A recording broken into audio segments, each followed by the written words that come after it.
welcome to Impacto Latin News. Today we are with New York City Comptroller, Mr. John Liu. Thank you for joining us. Great to be here. Okay. Mr. Liu, yesterday you delivered your annual State of the City address, in which you discussed the current state of affairs in New York City. In your speech, you were both optimistic yet critical on many issues facing New York City. Okay. Let's begin with Superstorm Sandy. New York was devastated this year by this natural disaster. There was loss of life, huge personal property losses, and economic impact on business, among many other consequences. What should New York be doing better to prepare for future natural disasters such as this one?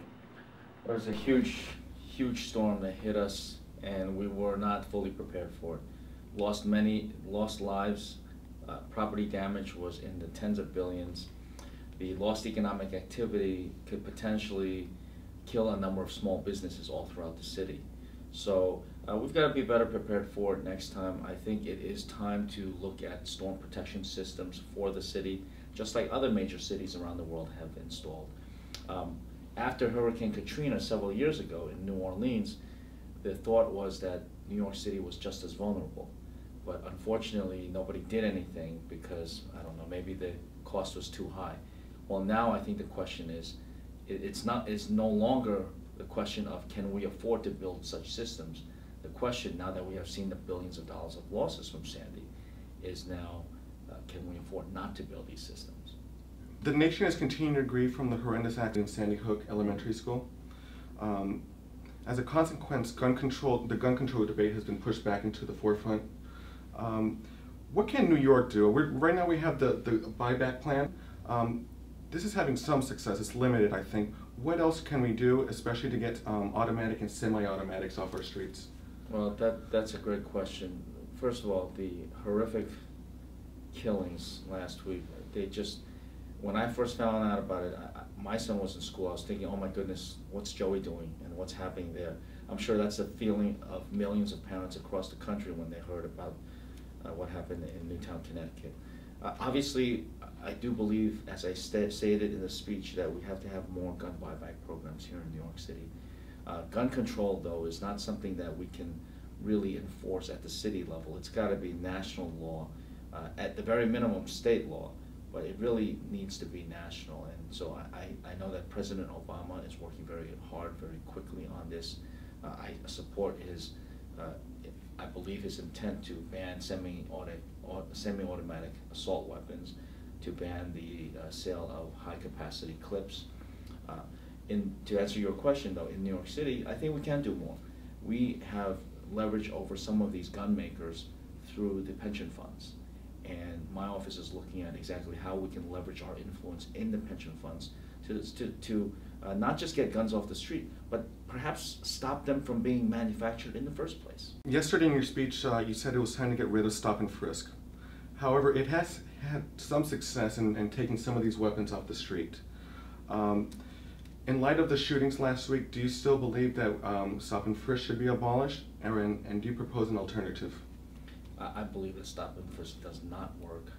It distracts from policies that actually could work better and would be a better use of taxpayer money. And it creates a huge division between the community and the police that makes it unsafe for everybody in the city. Stop and frisk doesn't work. There is no strong correlation between the elevation in the number of stops and frisks and any apparent reduction in murder rates. The percentage of stops and frisks that actually result in a weapon being taken off the street is so minuscule. It's something like 1/10 of 1%. That those kinds of correlations do not justify what I consider a very undemocratic approach.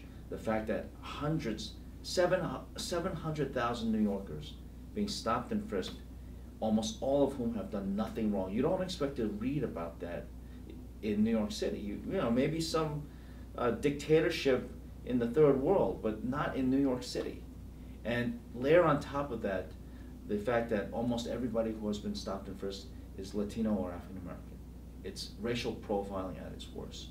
As I said before, there are better strategies that actually can help reduce crimes. For example, something called focused deterrence, where we recognize that people in communities that have high crime, they generally know who the bad guys are.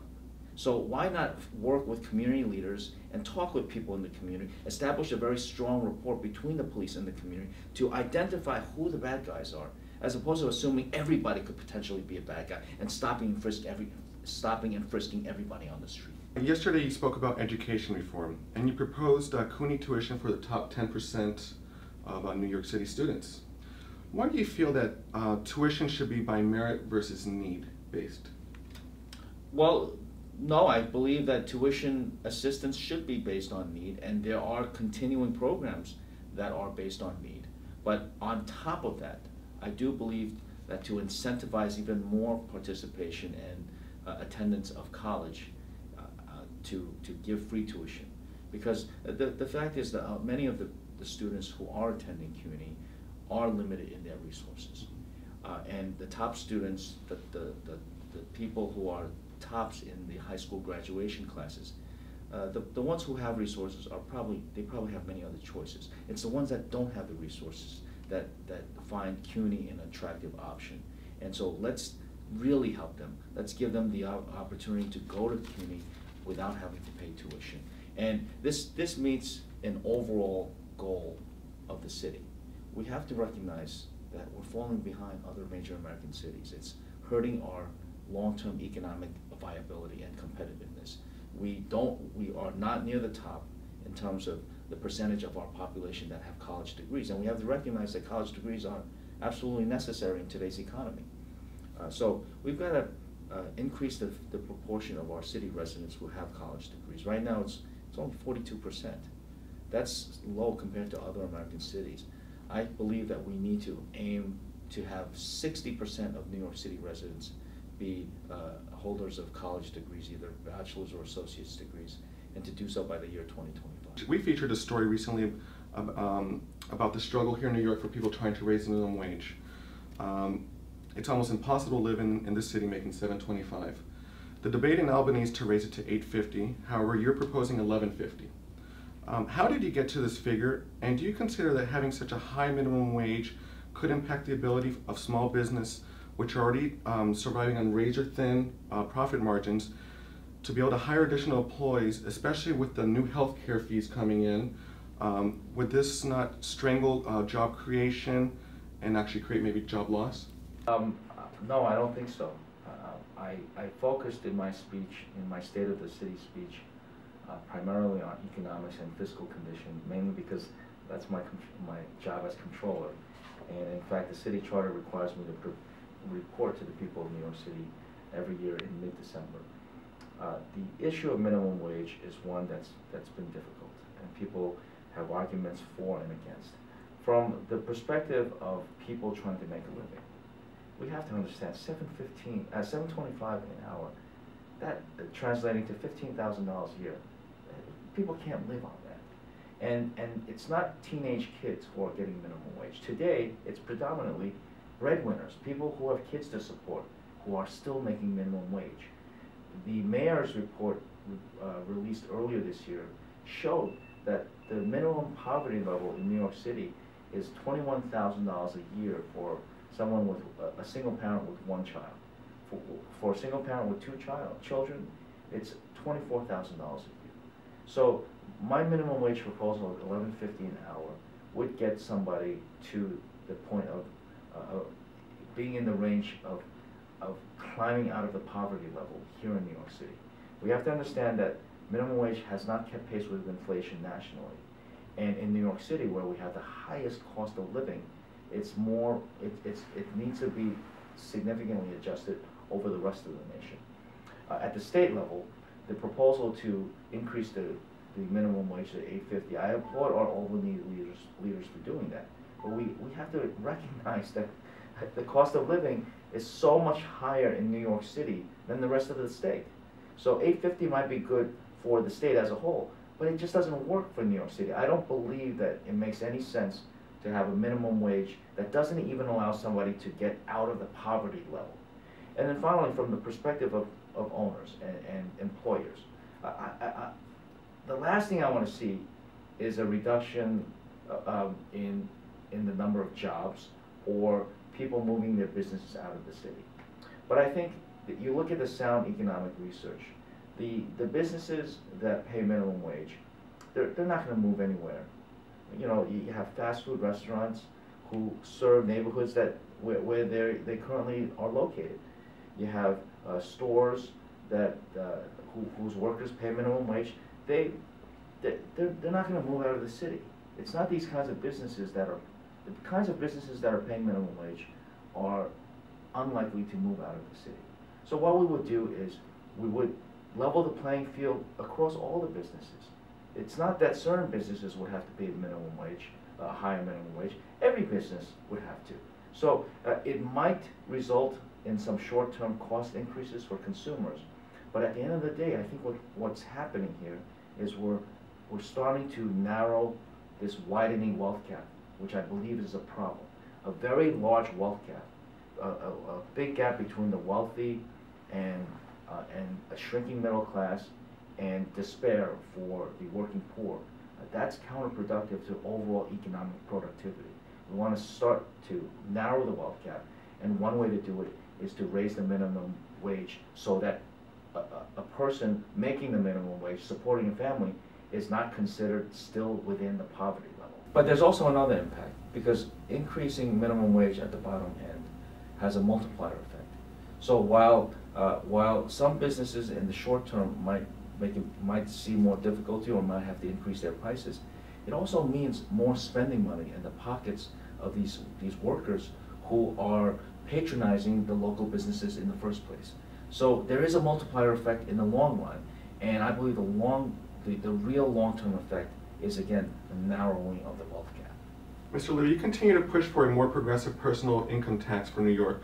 Why do you feel that a more economically successful person should carry a higher tax burden? I don't think they should carry a higher tax burden.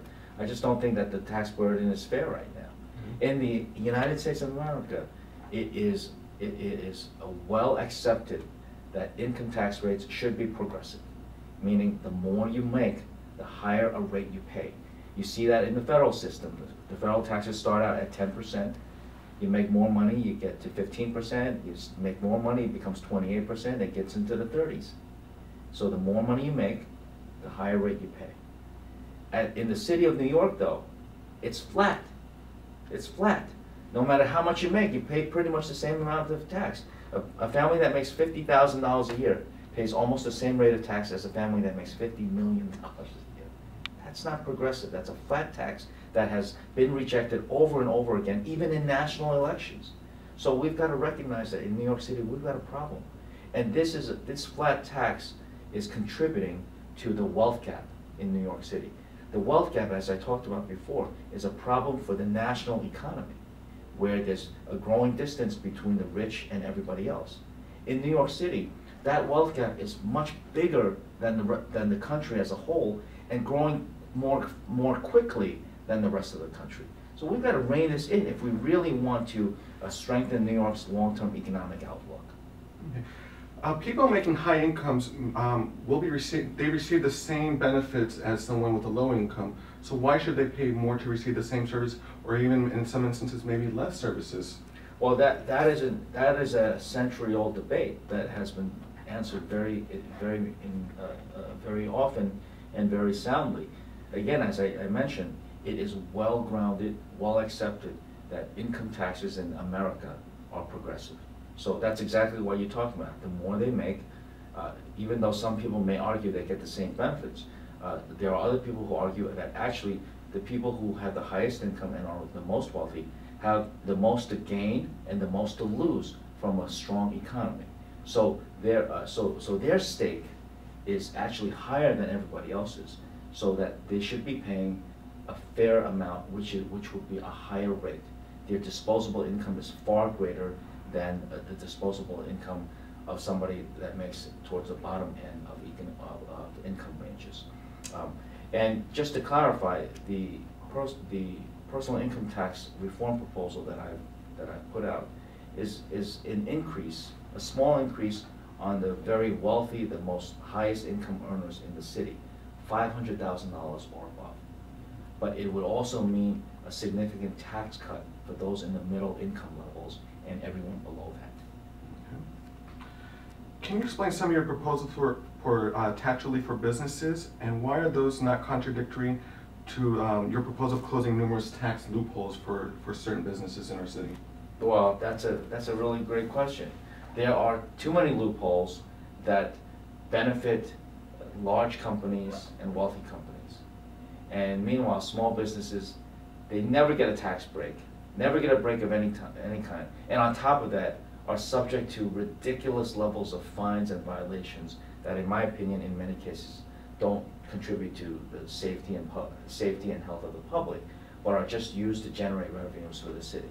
So it's almost like small businesses, the city is generating extra revenues from small businesses to subsidize big companies.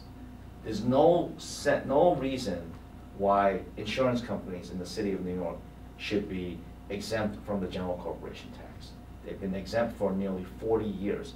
It's costing the city $300 million a year because of that exemption. I say take that exemption away, make all corporations pay. But I would suggest that for companies that have a tax bill of less than $5,000 a year, meaning the tax bill is almost more a headache to them than a real amount, let's just get rid of it for small businesses. That getting rid of the general corporation tax for companies or businesses that have less than a $5,000 bill would remove that tax for 85% of the small businesses, or over 200,000 small businesses in this city. And again, give them a leg up. The other thing that I proposed is making private equity funds pay the unincorporated business tax. Why should they be exempt from it right now? Instead, let's let them pay their fair share and actually exempt the unincorporated business tax for businesses that currently make less than $250,000 a year. And so why would I propose all these things? Well, I have seen in my years, both in the city council, where I was for 8 years, and now for the last 3 years as controller, the city gives out hundreds of millions of dollars of taxpayer subsidies, mostly to big companies that were supposed to create jobs. Through my auditing process as controller, we found that in many of these cases, they got hundreds of millions of dollars of taxpayer subsidies, and then it wound up creating no jobs. And then we hear the mayor and many other people saying, well, small businesses are the job creation engines of the city, that we rely on small businesses to create their jobs.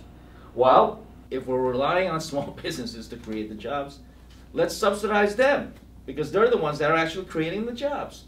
So let's make all these big companies, the insurance companies and private equity firms, I have nothing against them. I love them. I'm not asking them to pay more, just asking them to pay like everybody else does. But if we are going to subsidize any businesses, and if the mayor and all these other elected officials are saying that, well, small businesses are the job creation engines, then let's subsidize them so they can create even more jobs. To me, it just makes perfect sense. Sure. One topic that I found that you were missing from your discussion yesterday was affordable housing. But you did mention a capital acceleration plan. Can you tell us how you see how the affordable housing issue is progressing in New York, and would the capital acceleration plan benefit public housing? That's a great question. If I had 2 or 3 hours for a speech, I certainly would have talked a lot about housing, about healthcare, about transportation. These are all issues that are important to the people of New York City. But I only had a limited amount of time, and I didn't want to just mention things too quickly without getting deep into some of these issues. On the issue of housing, we continue to have an affordable housing emergency, a dire shortage.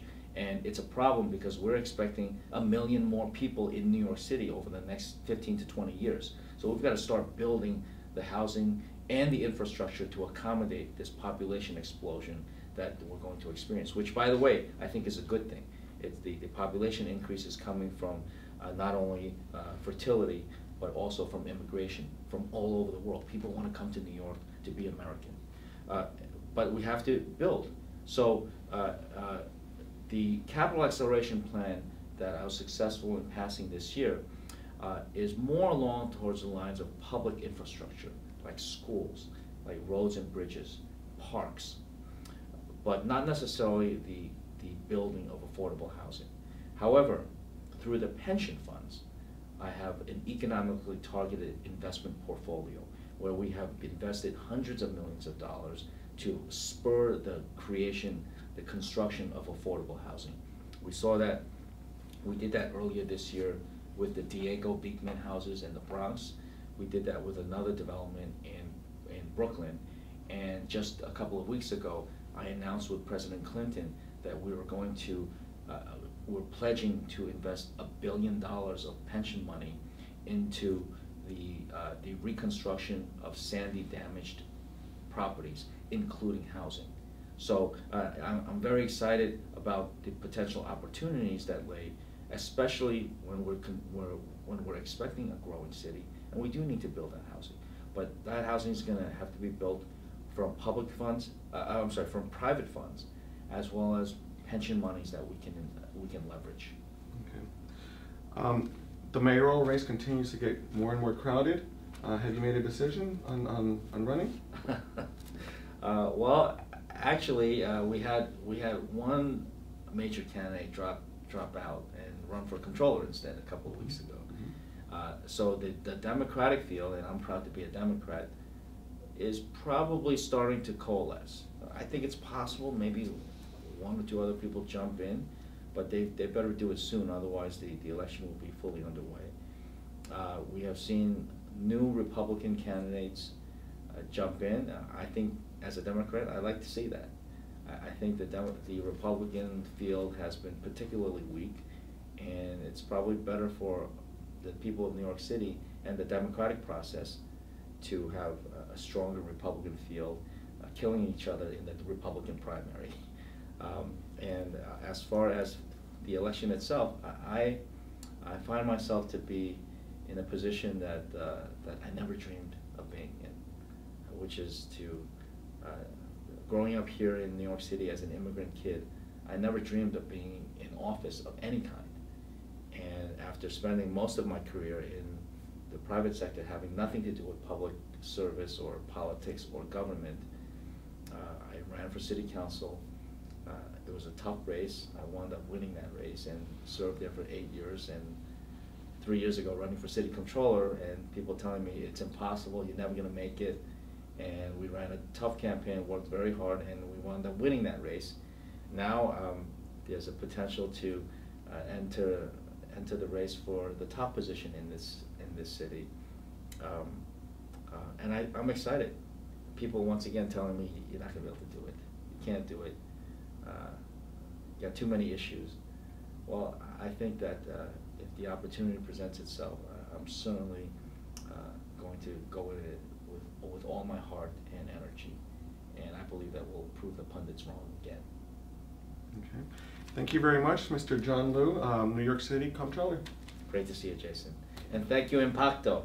Thank you.